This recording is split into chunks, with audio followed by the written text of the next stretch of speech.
जय श्री कृष्ण। राधे राधे। आज हम इस वीडियो में आपको संतोषी माता व्रत कथा और पूजा विधि के बारे में बताएंगे। वीडियो की शुरुआत करने से पहले अगर चैनल को आपने सब्सक्राइब नहीं किया है तो चैनल को सब्सक्राइब करना ना भूलें। यह व्रत स्त्रियों के लिए बहुत ही महत्वपूर्ण व्रत माना जाता है। संतोषी माता को संतोष, सुख, शांति और वैभव के रूप में माता की पूजा की जाती है। यह व्रत घर में सुख समृद्धि भी लाता है। धार्मिक मान्यता के अनुसार माता संतोषी और भगवान श्री गणेश की पुत्री है। संतोषी माता हमें संतोष दिलाती है और हमारे जीवन में खुशियां का प्रवाह बनाती है। शुक्रवार का व्रत का विधान। शुक्रवार को अधिकांश महिलाएं संतोषी माता का व्रत रखती है और गुड़ तथा चने हाथ में लेकर संतोषी माता की कथा सुनती है। इस रूप में यह संतोषी माता का व्रत होता है। शुक्र ग्रह के अधिपति दैत्य गुरु शुक्राचार्य के निमित्त भी शुक्रवार को व्रत रखा जाता है, परंतु प्रत्येक स्त्री और पुरुष को यह व्रत करना चाहिए। किसी भी शुक्रवार से आप यह व्रत प्रारंभ कर सकते हैं। वैसे जब शुक्र उदित हो या शुक्र डूबा हुआ न हो, यह व्रत प्रारंभ करना चाहिए। संतोषी माता पूजा विधि। शुक्रवार के दिन सुबह जल्दी उठकर अपने घर मंदिर की सफाई कर सभी पूरी तरह से करें। स्वयं स्नान करें। बाद में माता की प्रतिमा किसी अच्छी जगह पर रखें। माता के समीप ठंडे पानी का कलश भरकर रख दे। माता के समीप शुद्ध घी का दिया जलाए। माता संतोषी को गुड़ और चने का भोग चढ़ाए, अच्छा माना जाता है। अंत गुड़ और चने का भोग लगाए। अपने हाथ में चने और कुछ दाने लेकर माता की कथा सुने। कथा सुनने के बाद माता के भजन करें। भजन करने के बाद आरती करें। कलश में जो जल दिया था उसमें अपने घर में छिड़क कर घर को पवित्र करें। गुड़ और चना प्रसाद के रूप में बांट देवे।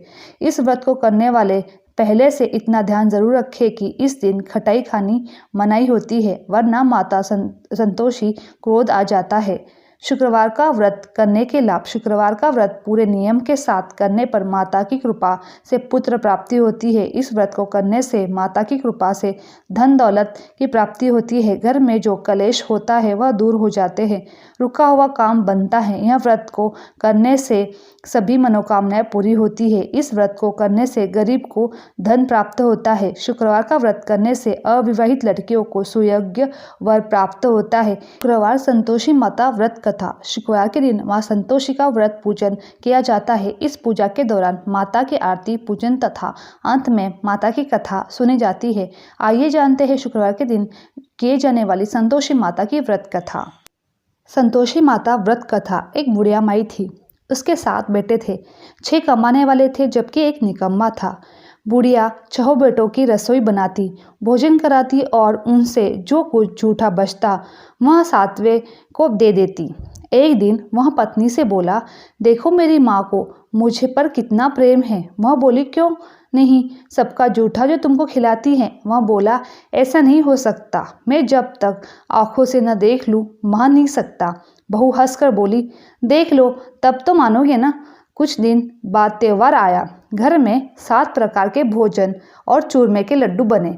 वहाँ जांचने को सिर दुखने का बहाना कर पतला वस्त्र सिर पर ओढ़े रसोई घर में सो गया।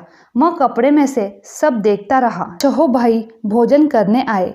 उसने देखा माँ ने उनके लिए सुंदर आसन बिछाए, नाना प्रकार की रसोई बनाई और आग्रह करके उन्हें जमाया।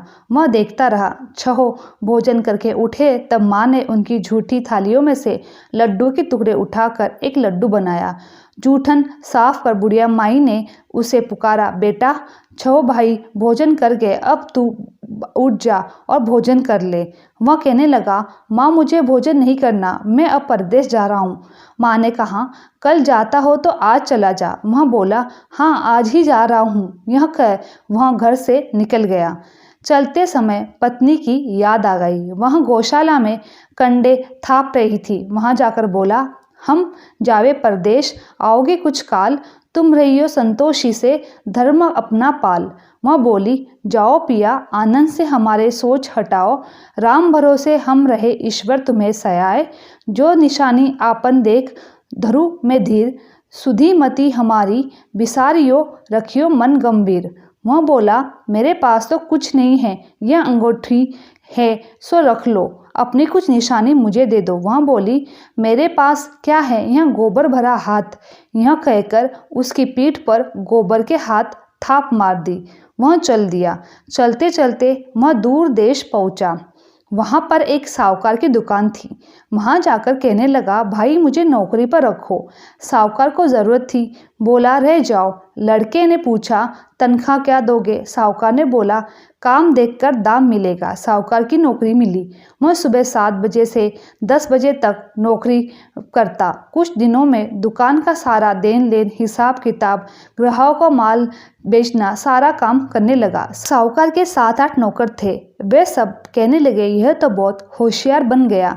सेठ ने भी काम देखा और 3 महीने में ही उसे आधे मुनाफे का हिस्सेदार बना दिया। वह कुछ वर्ष ही नामी सेठ बन गया और मालिक सारा कारोबार उस पर छोड़कर चला गया।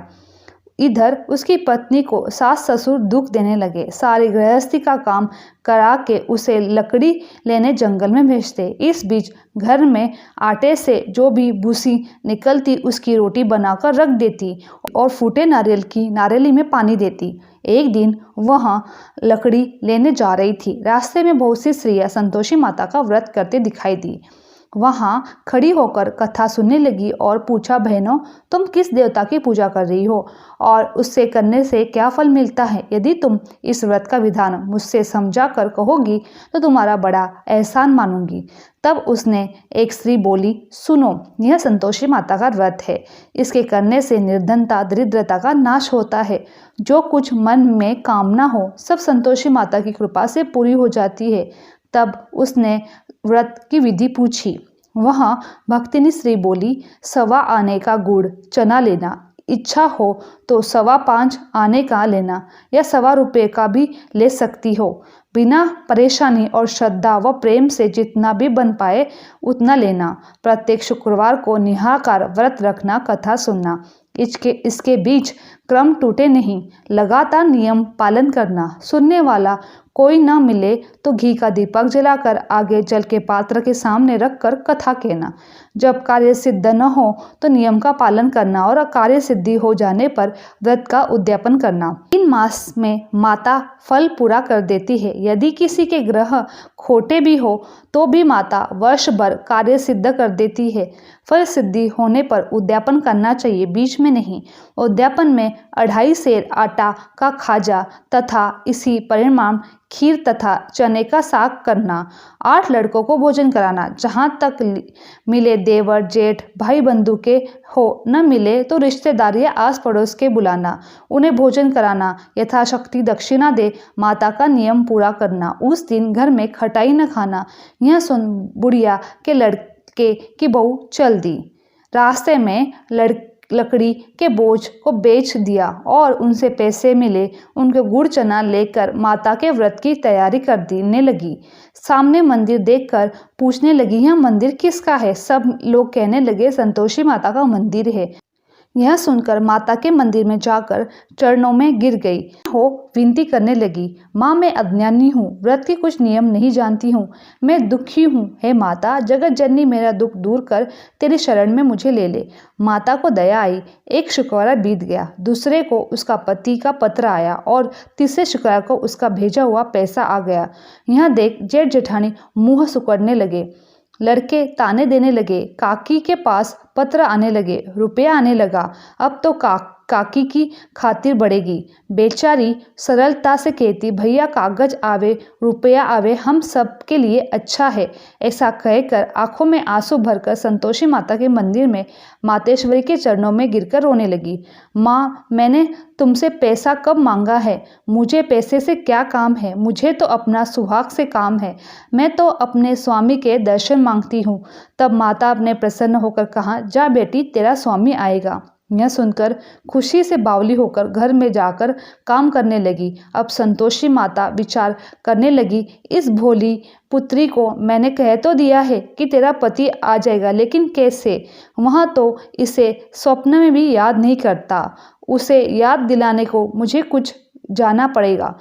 इस तरह माताजी उस बुढ़िया के बेटे के पास जाकर स्वप्न में प्रकट हो गई और कहने लगी, साहूकार के बेटे सो रहा है क्या जागता है? वह कहने लगा, माता सोता भी नहीं जागता भी नहीं हूँ, कहो क्या आज्ञा है? माँ कहने लगी, तेरे घर बार कुछ है कि नहीं? वह बोला, मेरे पास सब कुछ है, माँ बाप है, बहू है, क्या कमी है? माँ बोले पुत्र, तेरी बहू घोर कष्ट उठा रही है, तेरे माँ बाप उसे परेशान कर रहे हैं, वह तेरे लिए तरस रही है, तू उसकी सुध ले। वह बोला, हाँ माता जी, यह तो मालूम है, परंतु जाऊं तो कैसे? परदेश की बात है, देन लेन का हिसाब नहीं, कोई जाने का रास्ता नहीं आता, कैसे चला जाऊं? माँ कहने लगी, मेरी बात मान ले, सवेरे नहा धोकर संतोषी माता का नाम ले, घी का दीपक जलाकर दंडवत कर दुकान पर जाकर बैठ जा। देखते देखते सारा लेन देन चुक जाएगा, जमा का माल बिक जाएगा, सांझ होते होते धन का भारी ढेर लग जाएगा। अब माता की बात मानकर वह नहा धोकर संतोषी माता को दंडवत घी का दीपक जलाकर दुकान पर जा बैठा। थोड़ी देर में देने वाले रुपया लेने आए और लेने वाले हिसाब लेने आए। कोठे में भरे सामान की खरीदारी नगद दाम दे सौदा करके ले गए। शाम तक धन का भारी ढेर लग गया। मन में माता का नाम लेकर चमत्कार देख प्रसन्न हो घर में जाने के लिए निकला। कपड़ा सामान खरीदने लगा। यहाँ काम से निपट तुरंत घर को रवाना हुआ। उधर उसकी पत्नी जंगल में लकड़ी लेने जाती थी। लौटते वक्त माताजी के मंदिर में विश्राम करती। वह तो उसके प्रतिदिन रुकने का स्थान ठहरा गया। धूल उड़ती देख वह माता से पूछती, है माता, यह धूल कैसे उड़ रही है? माता कहती, हे पुत्री, तेरा पति आ रहा है, अब तू ऐसा कर, लकड़ियाँ के 3 बोझ बना ले, एक नदी के किनारे रख और दूसरा मेरे मंदिर में, वह तीसरा अपने सर पर। तेरे पति को लकड़ियाँ का गट्ठर देख मोह पैदा होगा, वह यहाँ रुकेगा, नाश्ता पानी खाकर माँ से मिलने जाएगा। तब तू लकड़ियाँ का बोझ उठाकर जाना, चौक में गट्ठर डालकर जोर से आवाज़ लगाना, लो सासू जी, लकड़ियाँ का गट्ठर लो, भूसी की रोटी दो, नारियल के खेपड़े में पानी दो, आज मेहमान कौन आया है? माताजी से बहुत अच्छा कहकर वह प्रसन्न से लकड़ियाँ के 3 गट्ठर बनाई। एक नदी के किनारे पर रखा, एक माताजी के मंदिर में रखा। इतने में मुसाफिर आ पहुँचा। सूखी लकड़ी देख उसकी इच्छा उत्पन्न हुई कि हम यहीं पर विश्राम करें और भोजन बनाकर खा पीकर गांव जाए। इसी तरह रुककर भोजन बना विश्राम कर गांव को गया। सबसे प्रेम से मिला। उसी समय सिर पर लकड़ी का गट्ठर लिए वहां उतावली सी आती है। लकड़ियाँ का भारी बोझ आंगन में डालकर जोर से 3 आवाज़ देती है, लो सासू जी, लकड़ियाँ का गट्ठर लो, भूसी की रोटी दो, आज मेहमान कौन आया है? यह सुनकर उसकी सास बाहर आकर अपने दिए हुए कष्टों को भुलाने हेतु कहती है, बहू ऐसा क्यों कहती है? तेरा मालिक ही तो आया है, आ बैठ, मीठा भात खा, भोजन कर, कपड़े गहने पहन। उसकी आवाज़ सुन उसका पति बाहर आता है। अंगूठी देख व्याकुल हो जाता है। माँ से पूछता है, माँ यह कौन है? माँ बोली, बेटा यह तेरी बहू है, जब से तू गया है तब से सारे गांव में भटकती फिरती है, घर का कामकाज कुछ नहीं करती है, 4 पहर खाकर आ जाती है। वह बोला, ठीक है माँ, मैंने इसे भी देखा और तुम्हें भी देखा, अब दूसरे घर की ताली दो, उसमें रहूँगा। माँ बोली, ठीक है, जैसी तेरी मर्जी। जब वहाँ दूसरे मकान की 3री मंजिल का कमरा खोला तो सारा सामान जमाया। एक दिन में राजा के महल जैसा ठाट बाट बन गया। अब क्या कहता, बहू सुख भोगने लगी। इतने में शुक्रवार का दिन आया। उसने पति से कहा, मुझे संतोषी माता का व्रत का उद्यापन करना है। पति बोला, खुशी से कर लो। वह उद्यापन की तैयारी करने लगी। जिठानी के लड़के को भोजन के लिए कह गई। उन्होंने मंजूर किया, परंतु पीछे से जिठानी ने अपने बच्चे को सिखाया, देखो भोजन के समय खटाई मांगना, जिससे उसका उद्यापन पूरा न हो। लड़के ने जिमने आए और खीर खाना पेट भर खाया, परंतु बाद में खाते ही कहने लगे, हमें खटाई दो, खीर खाना हमको नहीं भाता, देखकर अरुचि होती है। वह कहने लगी, भाई खटाई किसी को नहीं दी जाएगी, यह संतोषी माता का प्रसाद है। लड़के उठ खड़े हुए, बोले, पैसा लाओ। भोली बहू कुछ नहीं जानती थी, उन्हें पैसा दे दिया। लड़के उसी समय हट करके इमली खटाई ले खाने लगे। यह देखकर बहू पर माताजी का कोप हुआ। राजा के दूत उसके पति को पकड़ कर ले गए। जेठ जिठानी मन मन में वचन कहने लगे, लूट लूट कर धन इकट्ठा कर लिया था, अब सब मालूम पड़ जाएगा जब जेल की मार खाएगा। बहू से यहाँ सहन नहीं हुआ। वो रोती हुई माताजी के मंदिर में गई। कहने लगी, हे माता, तुमने क्या किया?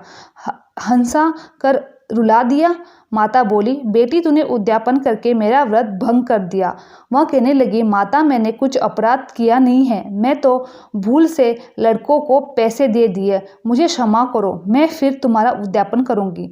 माँ बोली, अब भूल मत करना। वह कहती है, अब भूल नहीं करूंगी, बताओ कैसे करूं? माँ बोली, जा, तेरी पुत्री, तेरा पति तुझे रास्ते में आता मिलेगा। वह निकली। राह में पति आता मिला।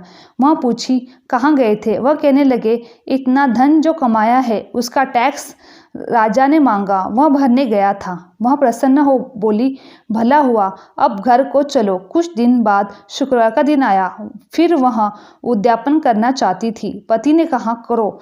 बहू फिर जेठ जिठानी के लड़के को भोजन कहने गई। जिठानी ने एक दो बात सुनाई और सब लड़कों को सिखाने लगी, तुम सब लोग पहले खटाई मांगना। लड़के भोजन से पहले कहने लगे, हमें खीर नहीं खानी, हमारी जी बिगड़ रहा है, कुछ खटाई दे दो। वह बोली, खटाई किसी को नहीं मिलेगी, आना है तो आओ, नहीं तो मन्ना आओ। वह ब्राह्मण के लड़के को लाकर भोजन कराने लगी। यथाशक्ति दक्षिणा की जगह एक एक फल उन्हें दिया। संतोषी माता प्रसन्न हुई।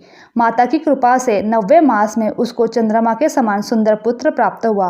पुत्र पाकर प्रतिदिन माताजी के मंदिर में जाने लगी। माँ ने सोचा, यह रोज आती है, आज क्यों ना इसके घर चलूं। यह विचार कर माता भयानक रूप बनाया। गुड़ चने जैसा मुख, ऊपर सूंड के समान होठ, उस पर मक्खियाँ भिन भिन कर रह रही थी। देहली पर पैर रखते ही उसकी सास चिल्लाई, देखो रे, कोई चुड़ैल डाकिनी चली आ रही है, लड़कों इसे भगाओ, नहीं तो किसी को खा जाएगी। लड़के भगाने लगे, चिल्लाकर खिड़की बंद करने लगे। बहू रोशनदान में से देख रही थी। प्रसन्नता से पगली बंद चिल्लाने लगी, आज मेरी माताजी मेरे घर आई है। वह बच्चे को दूध पीने से हटाती है, इतने में सांस क्रोध फट जाता है। वह बोली, क्या उतावली हुई है? बच्चे को पटक दिया। इतने में माँ के प्रताप से लड़के की नजर आने लगी। वह बोली, माँ, जितना व्रत करती हूँ यह संतोषी माता है। सब ने माताजी के चरण पकड़ लिए और विनती कर कर कहने लगे, हे माता, हम मूर्ख है, अज्ञानी है, तुम्हारे व्रत की विधि हम नहीं जानते, व्रत भंग कर हमने बड़ा अपराध किया है, जब माता हमारा अपराध क्षमा करो। इस प्रकार माता प्रसन्न हुई। बहू को प्रसन्न हो जैसा फल दिया वैसा माता सबको देना, जो पड़े उसका मनोरथ पूरा करना। बोलो संतोषी माता की जय।